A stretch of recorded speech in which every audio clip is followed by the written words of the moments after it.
Мына кечеде бир столдо жолуктук, ар кандай багыттагы адамдар. Ана ошол жерден айтып атышат. Кек сактабайлык. Ынтымак жашайлык деп. Мен ал принципке кошула албайм. Кек сактагыла, бири-бириңерди отургузгула. Ошондо коом тазаланат. Бөдөшө же түрмөдө жаткан уурулукка шек салган адамдарды колдоп атат. Ошо колдогонуңуз туура эмес, уялбайсызбы деп айттым.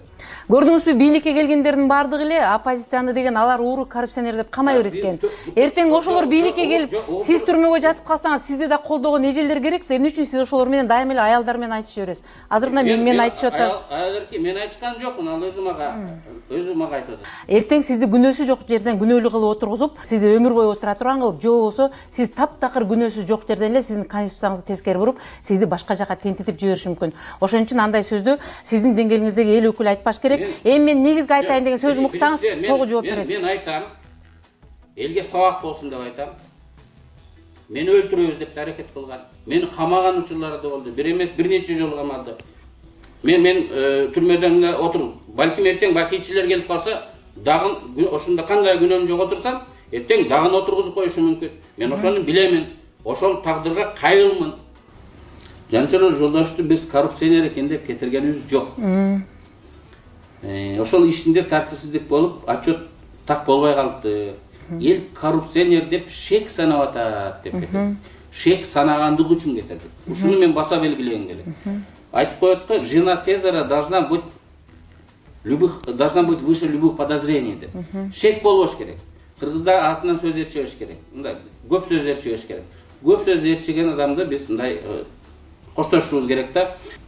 Жана шек саноо деген сөзүңүз Каралжы. Бүгүнкү күндө уже элдин баары муну деген кээ бири оң жагын караса, кээ бири тескери жагын карап, сизди мародер деп шек санап жатышат. Аны кандай кабыл аласыз анда?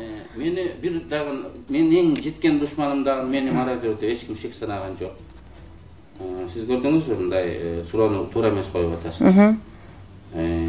Ата мекенин кээ бир мүчөлөрү ошол мародер болуп жүргөн Юсуп менен байланышы бар экен деген гана сөз жүрүп жатат. Мен жөнүндө мен эң жаман душманымын дагы андай ою жок. Анткени мен андай болушум мүмкүн эмес. Ошол күнү мен Кыргызстандын бүткүл тарыхын өзүмдүн колума апельсинди кандай алсам ошондой алгам. Анан мен тиги Бакиевдин билбеген үйүн издеп таап эски чайнегі менен тиги телевизорун алат келем. Көрдүңүз, сиз айтып атасыз мародер деп шек санат деп. Эч кандай шек саноо жок. Бул бир.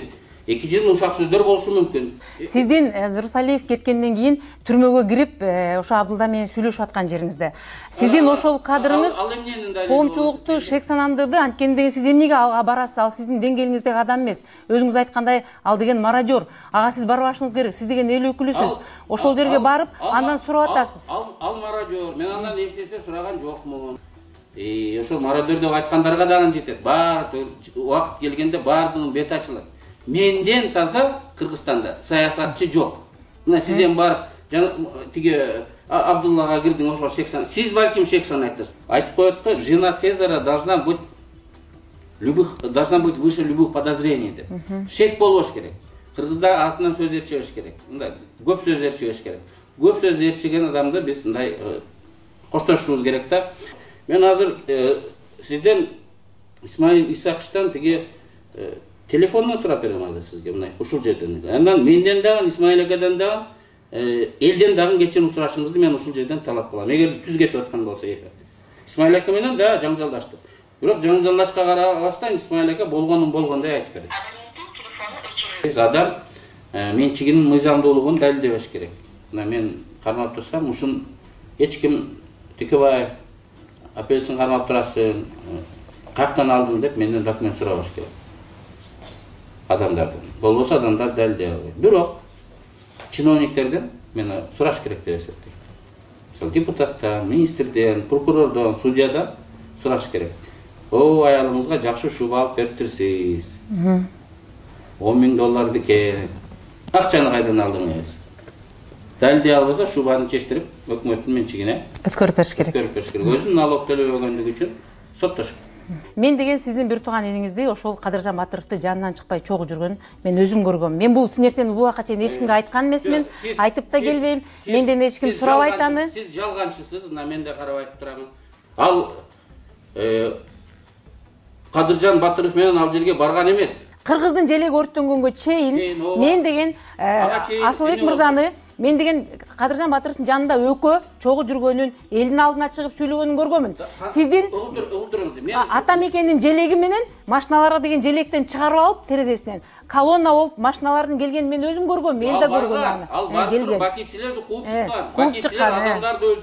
Адамдарды өлтүрүп, контрреволюция кылабыз деп Бишкекте болбой калганын Баткенди, Ошту, Жалал-Абадты басып алган. Сиз ошого кичине кейисиз. Мен ушул тасмаларды кетирем. Жана Шайыр деген ата мекендин баласы ошо колонналар өтүп кеткенден кийин элдер турган, куралсыз турган элди көздөп аткан, мен сизге тасманы көрсөтүп берем. Мен башкача сүйлөшкөм ал киши менен. Ал деген сиздей эмоцияга алдырган, абдан ушундай бир көргөн эле кишисин душман кабыл ала берген киши эмес болчу. Асылбек жакшы киши, бирок мен өлүп калып, мен жөнүндө жалган айткан адам болсо, эч нерсе болбогондой карап тура алмак эмес. Бетине айтып, маскасын сыйырмак. Асылбек Черкешевичтен кимге Ахмат Салиевичтин больницага келип экөө сүйлөшкөн жөнүндө сизде маалымат барбы? Эмнеге сүйлөшүптүр? Эмне жөнүндө сүйлөшүптүр? Мына мен азыр айтсам, сиз дагы чыгасыз, мунун бардыгы туура эмес деп. Мен туура эмес. Сиз ошол киши каза болоордун алдында бир душевный отуруп сүйлөштүңүзбү эле ошол киши менен? Мен эч убакта жалган айтпайм. Вот Ахмат Бакиев менен эмне жөнүндө сүйлөшүптүр? Айтыңызчы. Келип айтыптыр, мен ошол үйдү өрттөгөнгө менин да кошумчам бар. Мен да Кадыржан Батыров бары өрттөйм дегенде мен койдоп келишим керек эле. Асылбектин официалдуудагы жөнөкөйдө билдирүүлөрү бар. Мына сиздин парламентте кыйкырганыңызды эми билдим. Мен Жылдыз Жолдошованы жаман көрчү элем, ажылдаган жаман аял деп. Мына анын абалын азыр түшүндүм. Сиз сөз бербейт экенсиз. Анткени сен жалган айтып Сиз деген интервьюда сөз бербейт атасың, качан сөз бересиз? Сен Жылдыздай болуп эле жалган айтып атасың. Ахматка барып кечирим сураптыр. Анда Кыргызстанда баары жалганчы, сиз эле чынчылсыз. Сен жалганчысың. Мен да жалганчымын, баары жалганчы. Журналисттер жалганчы. Баары жалганчы. Ким эле жанакы ГСИМде иштеген ким эле? Зарылбек Ырсалиев жалганчы. Баары жалганчы. Сиз эле чынчылсыз. Жалганчы. А мындан келди сизди мактап турган кишилер жакшы экен да. Мен мына интервьюда сизди макташым керек беле башынан аягача. Үч бийлик кетсе дагы сиз деген дайыма бир жерде турасыз. Анткени деген жанагы Ахмат Салиевичке баргандыгын алака журналисттер кирип чыкканда кестин журналисттер. Баргандыгын Асылбекти жөнөткөн бала айтты. Бир машинасын алып коюптур. Ошо түрмөнүн бывший начальниги. Кийин өкүнүп кат жазды. Ахмат деген ит экен. Асылбекти мен 4 жолу суранып, ошол бечара бир машинасын алып коюптур. Бөйрөгү жарабай өлүп атат экен. Асылбек өзү ооруп жүргөндө. Ооруп жүргөндө адам ооруган адамдарга башкача мамиле кылып калат. Февраль айында болгон экен. Мартта өлүп калды. Ошондо жүрөгү ооруп мага айтпай дарыланып өзүнчө жүргөн экен.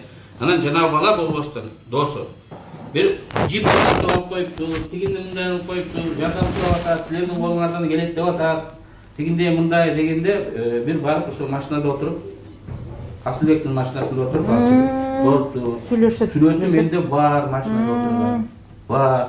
Укам эми жинде эмес. Ооба. Эмне деп сүйлөгөндүчү билген. Сүйлөгөндөрүндө жаздырып алган. Асылбектин машинасында болгондон кийинчи. Ал эми эмеде Жалал-Абадта жүргөнүн Кадыржандын жанында мен өз көзүм менен көргөм. Мен сүйлөшкөм.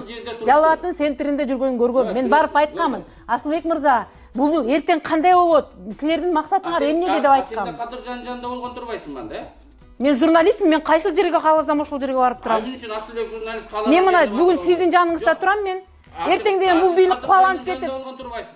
Мен Кадыржандын жанында көргөн жокмун. Мен деген мен именно Асылбек мырзанын жанына бардым. Мен көрдүм. Жок, Кадырбек жанында турса, сен Асылбек. Ал жерде Бакиевдин тарапташтары 5000 киши турган. 5000 киши. Журналисттерден 20 киши болчу. Сиз эмне ошонун бардыгы чогуу болду деп айтасызбы? Жаман үйрөнгөндүктен жок жерден элдин баарына күнөө коюп. Эми сөзүбүздү аяктайлы. Мындан келди, оозу кыйшык болсо да байдын уулу сүйлөзүн деген жыйынтык менен аяктадык. Анткени деген сиз бүгүн бийликте туруп, бир эле конституцияны каалагандай өкчөп калчабай, бир эле Кыргызстандын жарандарын каалагандай өкчөп калчабай, сиз деген журналисттердин да берген суроосуна олуттуу жооп бербей, мен мындай ак болчу деп айтып атсам, жок, бул жака кара деп атасыз. Мен сиздин алдыңызда гана ушинтип күнөөлүү болуп аттырмын. Сиз деген бүт Кыргызстандын алдында күнөөлүүсүз, сиз деген улуттун алдында күнөөлүүсүз. Анткени бүгүн жазган конституцияңыздын кашасы чыгып, эл эмнеден баштарын, эмнени карманарын билбей калды Өмүрөк Черкешевич. Баарын билет, элди мен башында сиз деген иликтөөлөр көргөзөм. Жылдан сиз ошо Келдибеков менен Тулеевдей болуп, артыңыздан бир эжелер депутаттар сизге болушуп турса, мен кубанам кийин. Сизге кийин эч ким болушпайт. Мени түрмөдөн чыгарып алды деп айтпадымбы? Мне очень жаль, что кийин сиздин башыңызга бир кырсык түшсө, сизди эч ким колдобойт. Сизди эч ким колдобойт. Жүздөгөн адамдар колго чыгат. Отуруңуз, кайра ысык чай демдеп келсин. Мен мындай кетирбейм конокторду. Женя. Давай ысык чай демдеп кел. Көчүргүлөр, мен бир экземплярын алып кетем. Ким Женя ысык чай алып келчи? Давай, калды. Көчүрбөйт, бул менин студиям, мен өзүм билем, сиз парламентте отурган жоксуз. Жок, сиз айтып атпайсызбы? Сүйлөсө да. Мен кетирем, мен баарын кетирем. Анткенде деген мен айт. Ооба, сиз бул менин жеке менчигимде отуруп алып, эми деген мага көчүрүп бер, мынтип бер. Я мен принцип үчүн көчүрүп бербейм, анткенде деген. Анда мен бул ысык чай алып кел. Чыгышына каршымын. Сиз мыйзамды билесиз. Сиз бул сиздин менчигиңиз эмес. Сиз менин макулдугум менен бул өтүп атат. Сиз макул болсоңуз келмек эмес, келдиңиз да. Сиз өзүңүз тескери жака бурдуңуз. Мен сурасам, сиз буну мага беришиңиз керек. Сиз бир эле Кыргызстандын конституциясын эмес, сиз менин интервьюмдан угун башка жака бурдуңуз сиз. Колдогонго, сиздин эч кандай каалагандай колдогонго укугуңуз жок. Байдын баласы бучук болсо да, байдын баласы деген. Эмне сиз жөнүндө чыккан неме видеонун бардыгын эле сиз деген укугуң жок деп таап атасызбы? Чыгарып эле атышпайбы каалагандай кылып? Парламентте мушташканыңызды чыгарып атат, башкасын чыгарып атат. Анда ошолордун баарын табыңыз анда. Угуп туруңуз. Мен келип студияда сүйлөп аттым, сиз мененчи. Мен айткам, сиздин бүгүнкү конституцияңыз жанагы тууп баласын көчөгө таштап кеткен эне катары болуп калды. Сиз конституцияңызды коргоңуз. Сиздин конституцияңызды жаздыңызбы, ошону коргоңуз. Ай, муну деген мындай кылбагыла деп коргоңуз деп. А сиз деген бүгүн коргобой атасыз, коргогон жоксуз сиз. Мен Өмүрөк Чиркешке биринчи жолу кайрылганда мен сиздин карындашыңызмын десем, сен эмне үчүн менин карындашым болмок элең? Карындашым эмессиң деп атпайбы? Сиз оруссузбу, сиз кыргызсыз да, мен сиздин карындашыңызмын. Тем более көк арт суузун чогуу ичкенбиз.